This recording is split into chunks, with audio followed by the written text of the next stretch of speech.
Yeah తెలంగాణపై BJP full focus అట.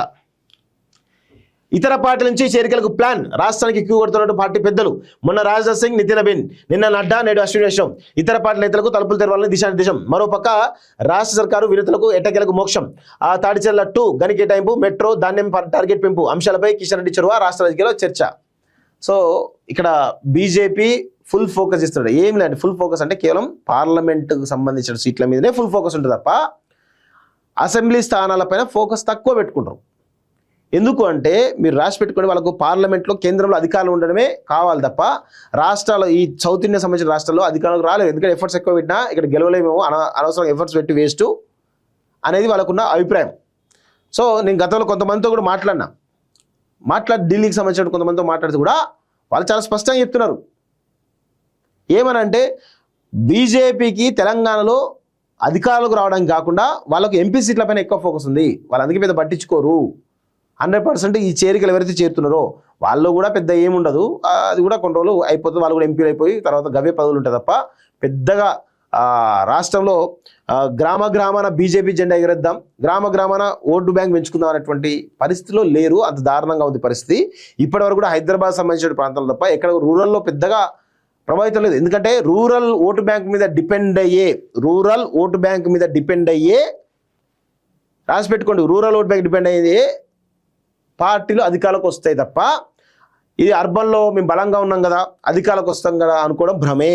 ఇప్పుడు బీఆర్ఎస్ పార్టీ రూరల్లో మొన్న జరిగిన ఎన్నికలు చూడండి, రూరల్లో పట్టుకోల్పోయింది, అర్బన్లో పట్టుంది.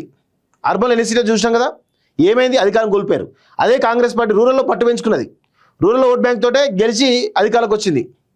సో బీజేపీ ఏమనుకుంటుంది, అర్బన్లో మేము బలంగా ఉన్నాం కదా, అర్బన్ ప్రాంతాల్లో బలంగా ఉన్నాం కదా అని భ్రమంలో ఉన్నది. అర్బన్లో బలంగా ఉంటే అధికారులకు రాదు, మీరు రూరల్లో బలంగా ఉండాలి. ఇది చాలా సింపుల్ ఫండా. అది లేకుండా మీరు అధికారులు రావడం కల్లా గుర్తుపెట్టుకోండి. బీజేపీ మళ్ళీ తెలంగాణ ప్రాంతానికి వచ్చి మీకు ఉండేటువంటి ఐడియాలజీ, హిందుత్వ ఐడియాలజీనే తోటే అధికారులకు వద్దామో పొరపాటు.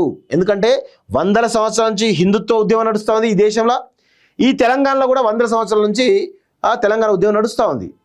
తెలంగాణ సైద రైతాంగ పోరాటం నుంచి మొదలు పెట్టుకుంటే మొన్న 2014 వరకు కూడా అనేక రకాల ఉద్యమాలలో తెలంగాణ ప్రజలు మమేకమైపోయారు.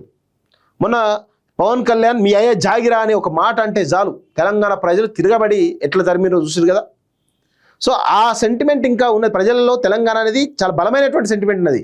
మీరు తెలంగాణ వాదాన్ని, హిందుత్వవాదాన్ని రెండింటినీ కూడా తీసుకొని పోతేనే ముందుకు పోతారు తప్ప మీరు తెలంగాణ వాదులను, తెలంగాణ యోధులను, తెలంగాణ మహనీయులను మీరు గౌరవించకుండా మీరు ఏం చేసినా కానీ 100% మీరు అధికారంలో రారు. ఒక జయశంకరు, ఒక కాళోజీ నారాయణరావు, గూడ అంజన్న, గద్దరు, ఇలాంటి మహా యోధులు, దొడ్డి కెమరయ్య నుంచి మొదలు పెట్టుకుంటే, చాకలి ఐలమ్మ నుంచి మొదలు పెట్టుకుంటే, ముచ్చల సత్యనారాయణ నుంచి మొదలు పెట్టుకుంటే అనేక మంది యోధులు ఉన్నారు.